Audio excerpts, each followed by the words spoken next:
Hello dear student, जैसा कि पहले हमने साइकस के मॉर्फोलॉजी के बारे में पढ़ा और साइकस की रूट स्टेम और लीफ की एक्सटर्नल मॉर्फोलॉजी के बारे में पढ़ा और देन उसके बाद में हमने रूट के एनाटॉमी के बारे में पढ़ा। Today we are discussing the anatomical part of leaf को सबसे पहले अगर हमें समझना है तो उससे पहले हमें जैसे कि आपको पहले भी बताया इसमें कि there is two type of leaves, foliose leaves और स्केली लीव्स होती है। फोलियस लीव्स जो जिसके बीच में एक रैकिस होता है और दोनों तरफ इसमें लीफलेट होती है, और देन स्केली लीव्स जो होती है जो डेवलपिंग जो शूट्स है उसको प्रोटेक्शन प्रदान करती है। तो यहाँ पे जब इनकी एनाटॉमिकल स्टडी की अगर हम बात करें, अगर इसकी टीएस जब हम लीफलेट का काटते हैं तब हमें बहुत सारी चीज़ें इससे दिखाई देती है। तो फोलियस लीव्स जो हैं, एक तो डोर्सी वेंट्रल होती है, मतलब दोनों तरफ की सतह को हम आसानी से पहचान सकते हैं और स्ट्रॉन्गली जीरोफिटिक कैरेक्टरिस्टिक ये दर्शाती है। जैसे कि आप देख सकते हैं इसके ये अपर एपिडर्मिस है, देन ये लोअर एपिडर्मिस है, और अपर और लोअर एपिडर्मिस आसानी से हम पहचान सकते हैं।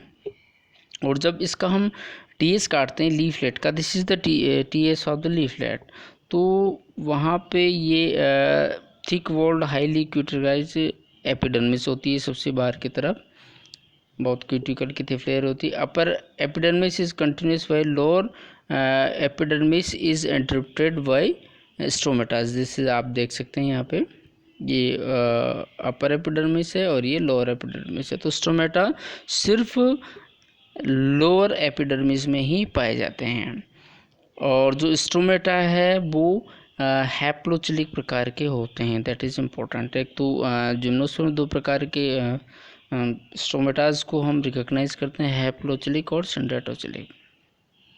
अगर गार्ड सेल और सब्सिडियरी सेल का उद्भव एक ही सेल से होता है then it is known as the syndetocheilic, और अगर दोनों का उद्भव अलग अलग मदर सेल से होता है then it is known as the हैप्लोचिलिक।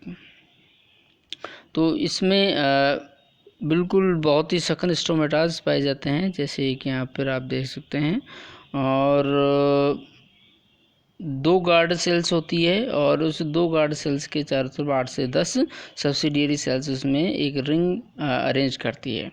Hypodermis एक दो लेयर्ड होती है, इसमें पाई जाती है मिडरिप में। अगर यहाँ देखेंगे हमें, this is the hypo layered, ये हाइपोडर्मिस है, और ये स्क्लेरल काइमेटस होती है।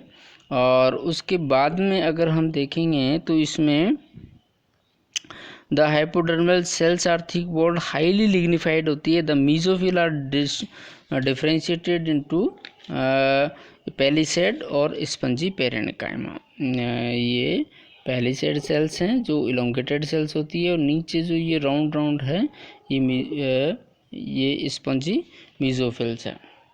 The palisade cells are arranged, ये वर्टिकली होती है below the hypodermis, and these cells have long fibrous thickening that makes them resistant against the external radial and longitudinal pressure. जो भी प्रेशर होता है उसको ये सहन कर सकती है।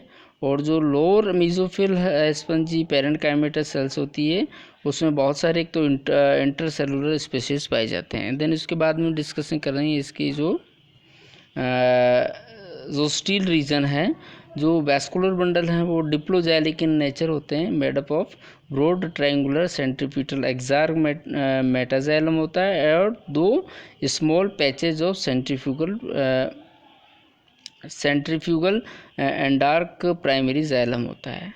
The centrifugal xylem is separated from centrifugal xylem by a few parenchymatous cells. कुछ पेरेन्काइमेटस सेल्स से ये सेपरेटेड रहते हैं एक दूसरे से।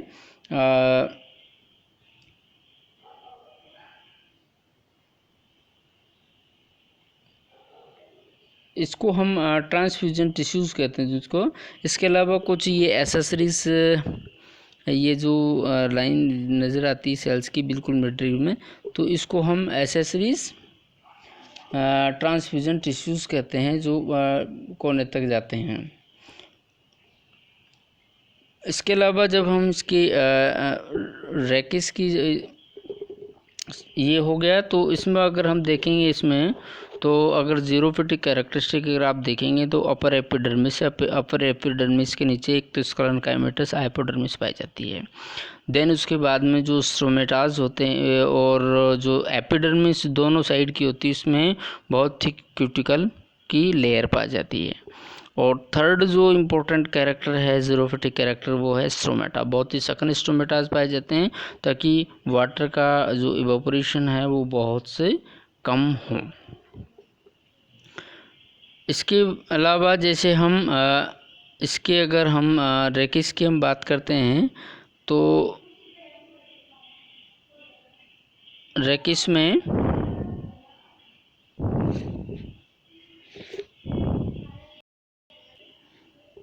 रेकिस का अगर हम टीएस की हम बात करते हैं, तब इसमें हमें ये this is the diagram of ये लीफलेट, ये रेकिस का है, और ये फुली लीफलेट का एक डायग्राम है जिसको आप और अच्छे तरीके से समझ सकते हैं कि जब हम लीफ का टीएस काटते हैं तब ये देखिएगा दोनों साइड पे ये कॉर्नर मुड़े हुए हैं इसके, और ये डायग्रामेटिकल है, और डायग्रामेटिकल में भी हमें बहुत अच्छे तरीके से समझ में आ रही है। ये बीच का ऑस्टियल रीजन्स है, ये दोनों जो बिल्कुल बीच में ये सेंट्रीपिटल जाइलम है, और इसके दो पैचेज है दोनों तरफ, वो हैं सेंट्रीफ्यूगल जाइलम है, और इसके नीचे की साइड पे ये फ्लोएम रीजन है।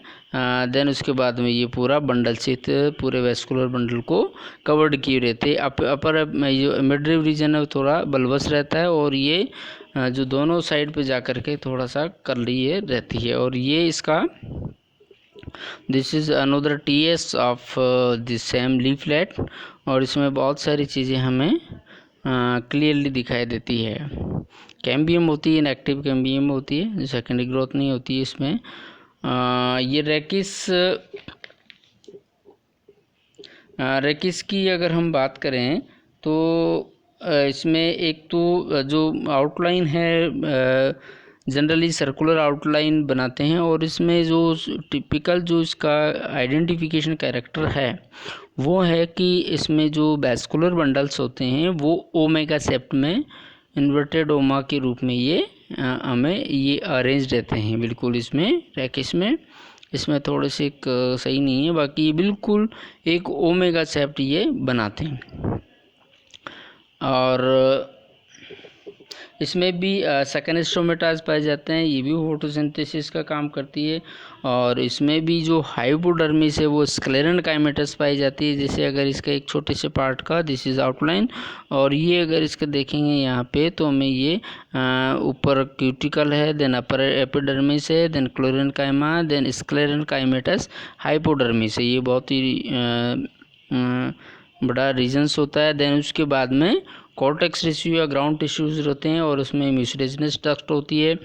और फिर जो वैस्कुलर बंडल हैं, वैस्कुलर बंडल के चारों तरफ बंडल चित होता है, और उसमें दोनों ही डिप्लोजाइलिक कंडीशंस पाई जाती है, सेंट्रीपिटल और सेंट्रीफ्यूगल जाइलम। और इसमें भी अलग अलग जैसे सेंट्रीपिटल और सेंट्रीफ्यूगल जाइलम किस रेकिस में किस जगह से हम उसका सेक्शन काटते हैं, उससे हमें पता चलता है कि ये धीरे धीरे जो सेंट्रीपिटल और सेंट्रीफ्यूगल जाइलम है इसकी मात्रा कम ज़्यादा होती रहती है। तो हम किस जगह से रेकिस का टीएस काटते हैं उसके आधार पर हमें सेंट्रीफ्यूगल जाइलम कितने मात्रा मिलेगा और सेंट्रीपिटल जाइलम कितने मात्रा मिलेगा ये हमें पता चल जाता है।